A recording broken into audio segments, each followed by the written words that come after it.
जय हिंद, वंदे मातरम। दोस्तों, स्वागत है आप सभी का मेरे इस चैनल में। और आज के इस वीडियो में हम जानने वाले हैं ए एन एंड द में मुख्य अंतर क्या है, definite article and indefinite articles क्या होते हैं। तो सबसे पहले हम बात करते हैं आर्टिकल की। तो आर्टिकल यानी हिंदी में जिसे हम उपपद कहते हैं, इसके मुख्य रूप से दो टाइप्स होते हैं। एक होता है डेफिनेट आर्टिकल जिसके अंतर्गत द या फिर दी आता है, और एक होता है इनडेफिनेट आर्टिकल जिसके अंतर्गत ए एंड एन आते हैं, यानी दोनों आते हैं। डेफिनेट आर्टिकल इट मीन्स जो पहले से डिफाइन हो, जिसके बारे में पहले से जानकारी हो। इनडेफिनेट आर्टिकल इट मीन्स जिसके बारे में पहले से जानकारी ना हो, जो पहले से डिफाइन ना हो। एक एग्जांपल देखते हैं। देखिए, मैं एक पार्टी में हूँ। यदि कोई कहता है मैं एक पार्टी में हूँ, तो वो इंग्लिश में इसी सेंटेंस को दो तरीके से कह सकता है। I am in a party and I am in the party. यहाँ पे अ बोला, यहाँ पे द। तो देखिए दोनों में मुख्य अंतर क्या है।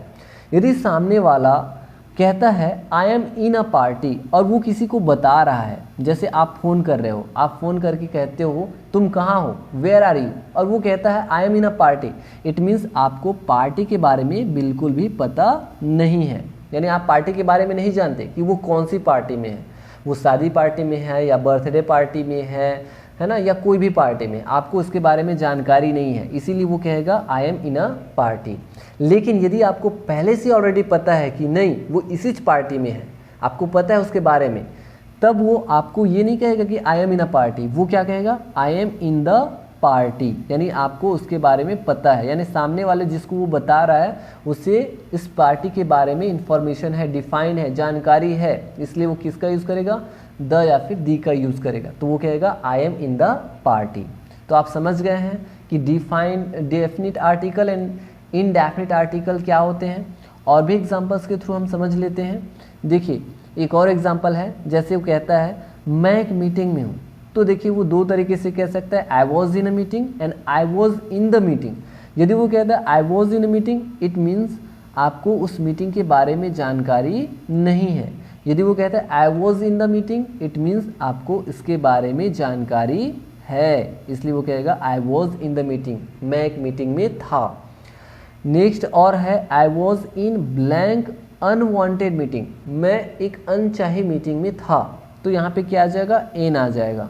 ठीक है, अब देखिए चीज़ों को समझिए कि देखिए द यानी डेफिनेट आर्टिकल, ए एन यानी इनडेफिनेट आर्टिकल, इन दोनों के बारे में हमने अच्छे से जानकारी ले ली है कि डेफिनेट आर्टिकल इट मीन्स जो पहले से डिफाइन है, जो पहले से उसके बारे में जानकारी है। इनडेफिनेट आर्टिकल इट मीन्स जिसके बारे में पहले से डिफाइन ना हो, जिसके बारे में पहले से जानकारी ना हो। अब बात आती है कि कहाँ पे हम ए का यूज़ करें और कहाँ पे एन का यूज़ करें। तो देखिए ए और एन की बात करें तो ए एंड एन जो होते हैं ना, ये वन का ही शॉर्ट रूप है, यानी वन का ही शॉर्ट फॉर्म है, एक का शॉर्ट फॉर्म है।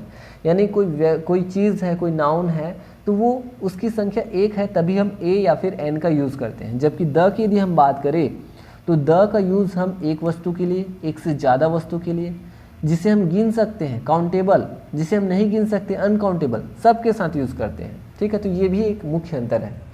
ए और एन के अंतर की बात करें तो ए का यूज़ हम कब करते हैं, ए का यूज़ हम व्यंजन उच्चारण से ठीक पहले करते हैं। व्यंजन उच्चारण याद रखिए, व्यंजन उच्चारण से ठीक पहले।